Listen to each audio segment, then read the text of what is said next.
Mari Bapak Ibu Saudara kita berdoa untuk mendengarkan firman Tuhan. Bapa di dalam surga, kami mengucap syukur karena Tuhan yang melindungi kami, memberkati kami, mengasihi kami dengan kasih yang sempurna dari sehari ke sehari.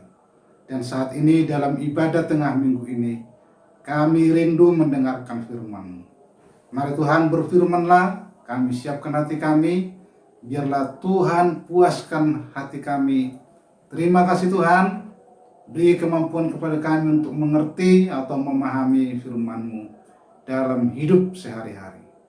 Dalam nama Tuhan Yesus Kristus, urapi hamba-Mu yang menyampaikan dan urapi juga semua jemaat-Mu. Haleluya. Amin.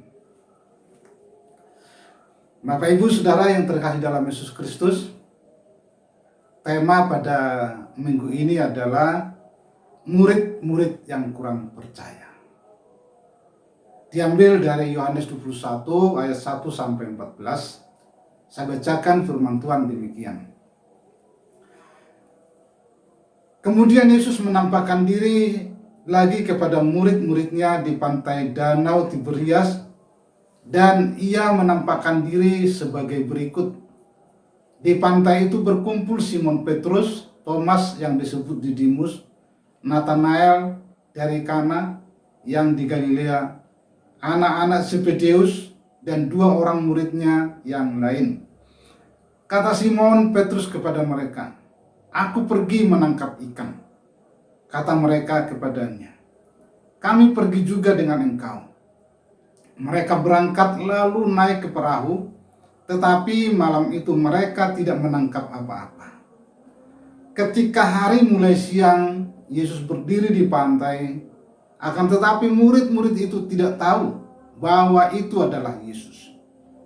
Kata Yesus kepada mereka, "Hai anak-anak, adakah kamu mempunyai lauk pauk?" Jawab mereka, "Tidak ada." Maka kata Yesus kepada mereka, "Tebarkanlah jalamu di sebelah kanan perahu, maka akan kamu peroleh."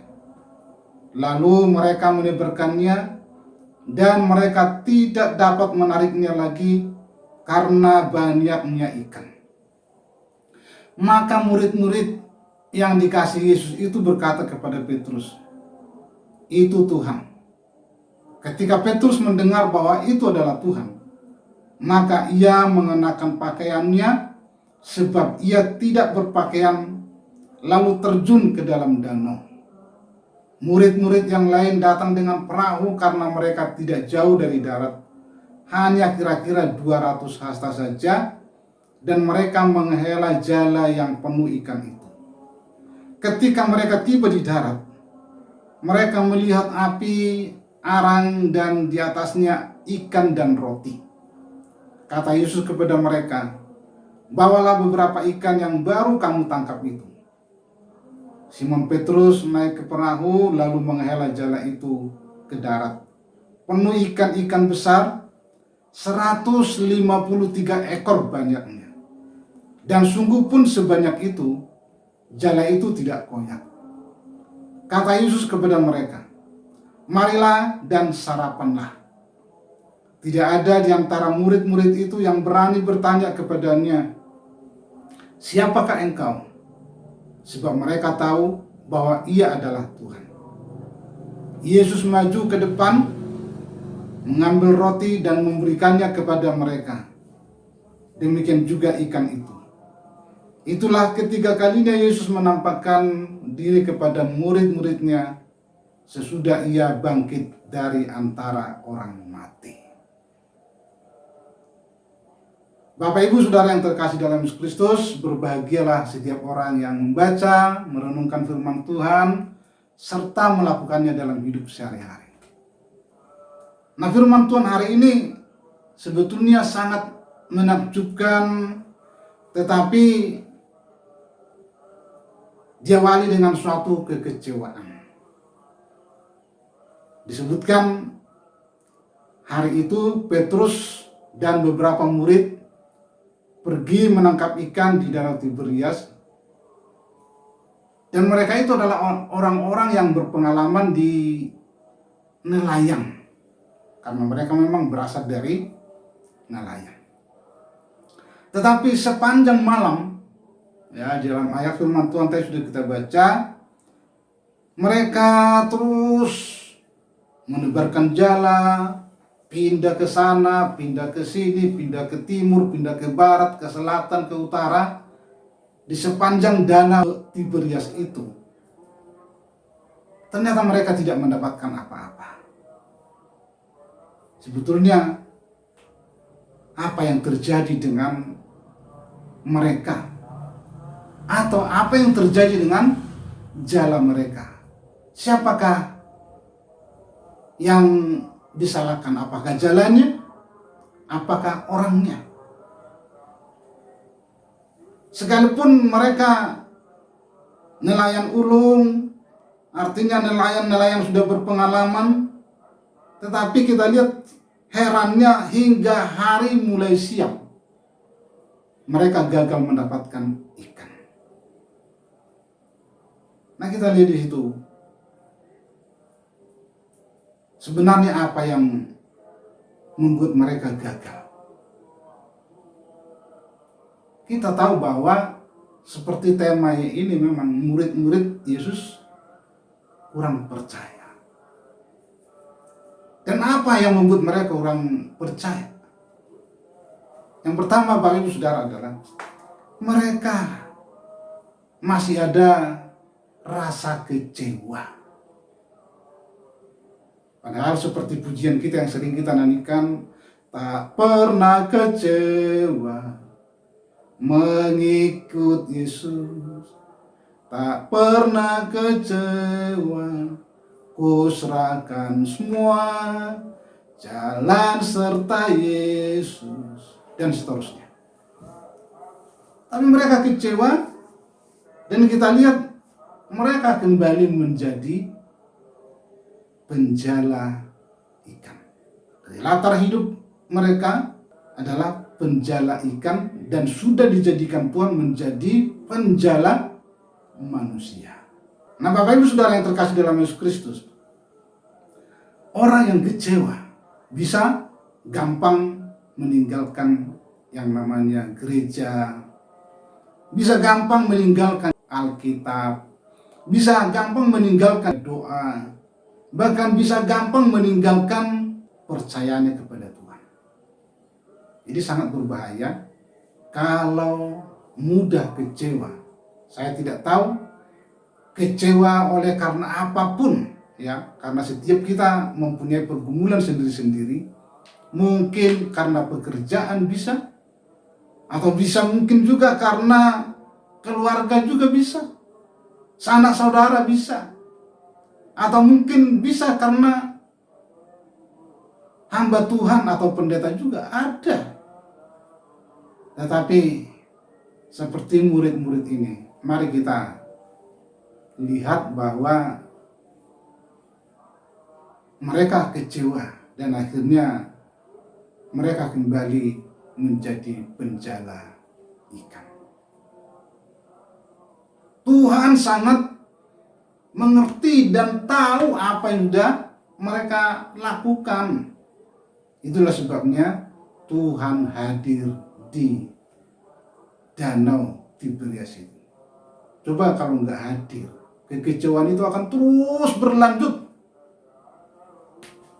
Padahal firman Tuhan sudah mengatakan bahwa sebenarnya Tuhan itu adalah Allah Immanuel, yang berarti selalu menyertai. Tapi ketika ada persoalan pergumulan, mungkin karena dihempit oleh berbagai tantangan-tantangan hidup, seperti sekarang ini contohnya COVID-19.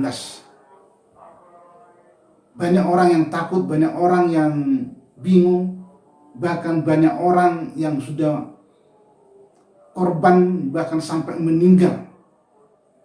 Tapi mari kita sebagai anak Tuhan, jangan sampai kita kecewa. Lalu yang kedua, Bapak Saudara, apa yang membuat mereka gagal? Karena mereka tidak disertai Tuhan. Ya, kalau tidak disertai Tuhan berarti siapa yang menyertai? Pasti mereka disertai oleh keinginan daging, disertai oleh ambisi, disertai oleh aku bisa atau hebat. Tapi ternyata tidak ada yang bisa mereka lakukan di luar Tuhan. Tidak ada yang mereka perbuat dan bisa membuat mereka bahagia di luar Tuhan. Dan sama seperti dalam Yohanes 15 ayat yang kelima dikatakan, di luar aku kamu tidak dapat berbuat apa-apa. Sangat jelas, di luar Tuhan kita tidak bisa berbuat apa-apa. Karena Tuhan yang kita sembah itu adalah Tuhan yang hebat, Tuhan yang dahsyat, yang mengerti semua pergumulan kita. Tetaplah taat, tetap setia kepada Tuhan, walaupun banyak tantangan, pergumulan, atau mungkin berbagai beban-beban masalah dalam hidup kita. Mari tetap katakan, jalan serta Yesus, jalan sertanya, karena kita adalah anak-anak Tuhan. Jadi jangan mudah mengatakan aku nggak disertai Tuhan. Dan yang ketiga adalah tidak mengikuti perintah Tuhan. Ketika mereka pergi menjala itu, apakah itu perintah Tuhan? Bukan, Bapak Ibu Saudara. Melainkan mereka sudah melakukannya menurut keinginan mereka sendiri. Perintah Tuhan atau firman Tuhan itu sudah dikatakan bahwa Yesus tetap sama dahulu, sekarang, bahkan sampai selama-lamanya. Jadi kita tetaplah mengikuti firman-Nya, lakukan firman-Nya.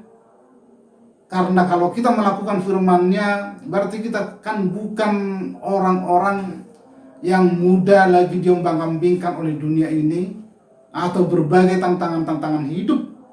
Tapi mari kita setia terus dan lakukan firman Tuhan, renungkan terus, walaupun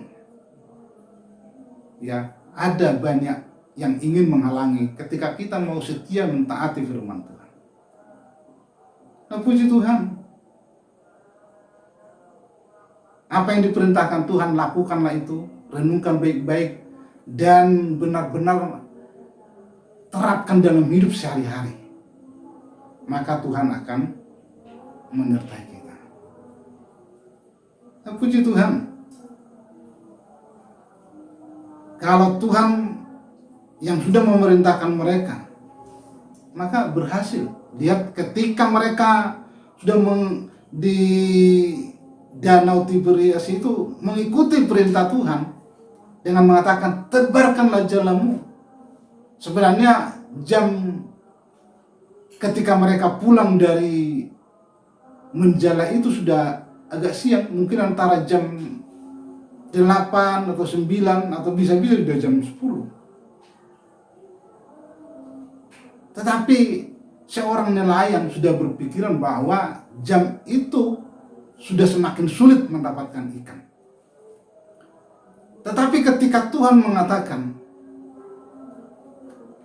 ketika Tuhan Yesus mendengarkan, kami sudah menebarkan jala sepanjang malam dan tidak mendapatkan apa-apa. Yang kecil pun tidak ada dapat.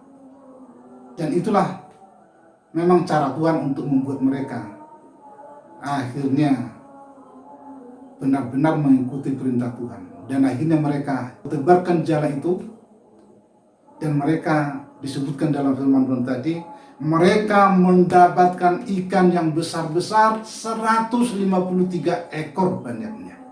Dan saya yakin Tuhan kita itu tetap sama seperti yang disembah oleh murid-murid Tuhan Yesus. Tapi mari kita benar-benar percaya. Jangan coba-coba melarikan diri dari Tuhan. Tetaplah di dalam firman Tuhan. Dan yang keempat, Bapak Ibu Saudara, yang terakhir, mereka tidak dikendalikan lagi oleh Roh Kudus. Nah, kita yakin bahwa ketika Roh Kudus itu menguasai mereka, dan di dalam kebangkitan Tuhan Yesus Kristus, setelah mereka berkumpul di rumah dengan pintu-pintu yang terkunci, lalu di situ disebutkan bahwa Tuhan menyebutkan damai sejahtera bagi kamu, dan kemudian Dia mengembusi mereka dengan Roh Kudus. Saat itulah mereka berani. Nah, di dalam penampakan yang ketiga di dalam Danau Tiberias ini, mereka semakin dikuatkan lagi supaya Roh Kudus itu benar-benar menguasai hidup mereka. Nah, pada ibadah tengah minggu ini, kita sadar bahwa ternyata tanpa Roh Kudus, maka kita akhirnya mengandalkan kedagingan kita sendiri, mengandalkan pikiran kita sendiri, mengandalkan kehebatan kita sendiri, atau mungkin seperti murid-murid ini mengandalkan pengalaman yang sudah lama, tetapi ternyata nggak mampu menghasilkan apapun. Bapak Ibu Saudara yang terkasih dalam Yesus Kristus, Tuhan Yesus Kristus sudah mengingatkan kepada kita supaya memang Tuhan itu tidak pernah meninggalkan kita. Bahkan dalam Matius 11 ayat 28 dikatakan, marilah kepadaku semua yang letih lesu dan yang berbeban berat, aku akan memberikan kelegaan kepadamu. Ketika Tuhan tahu bahwa ada beban berat yang dialami oleh murid-muridnya, Dia hadir menolong mereka. Nah, pada ibadah malam tengah minggu ini, adakah pergumulan yang begitu berat atau beban yang begitu berat yang dialami oleh Bapak Ibu Saudara?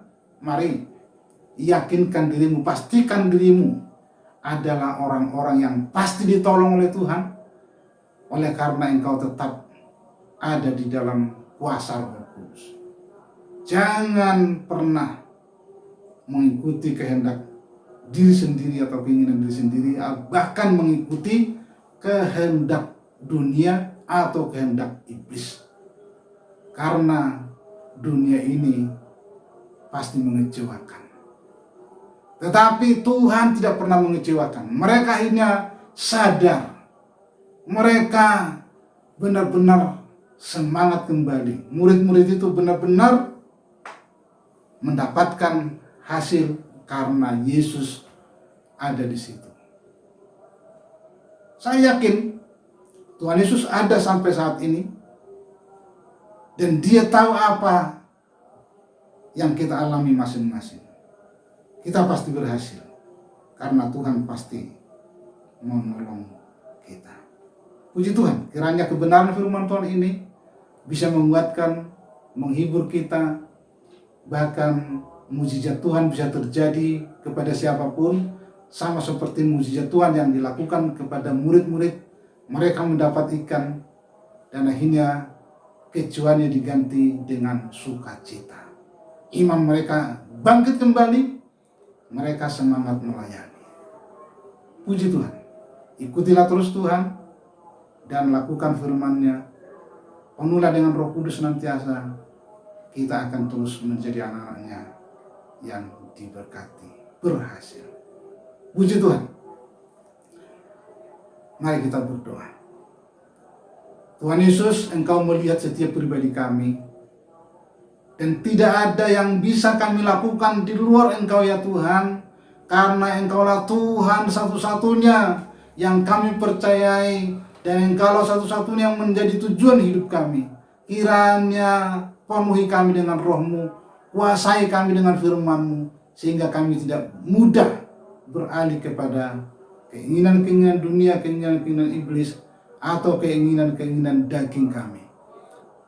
Tuhan, tolonglah kami yang lemah, kuatkan dan sembuhkan yang sakit, angkat segala beban yang mengalami beban, masalah, pergumulan, kesulitan dalam hidup. khususnya dalam menghadapi COVID-19 ini. Kami percaya Tuhan kami hebat, Tuhan kami dahsyat, Tuhan kami pasti menang dan bahkan akan memberikan berkat bagi setiap pergumulan-pergumulan kami. Jawaban-jawaban yang dahsyat dari Tuhan kami dapatkan. Terima kasih Tuhan, kuduskan kami, ampuni kami apabila ada dosa-dosa pelanggaran kami. Terpujilah nama-Mu Tuhan, kami terima berkat kekuatan yang baru dari Tuhan dalam mengarungi hidup ini selanjutnya. Terpujilah nama-Mu Tuhan. Dalam nama Tuhan Yesus Kristus, kami serahkan juga supaya semua jemaat-Mu diberkati. Mulai dari anak-anak sampai yang sudah lanjut usia disertai oleh Tuhan. Baik mereka yang buka usaha, pekerjaan, atau yang anak-anak kami yang masih studi, Tuhan berkati. Tuhan berkati semua keluarga demi keluarga. Terpuji-pujilah nama-Mu Tuhan. Dengarkanlah doa kami. Dalam nama Tuhan Yesus Kristus kami berdoa. Haleluya. Amin.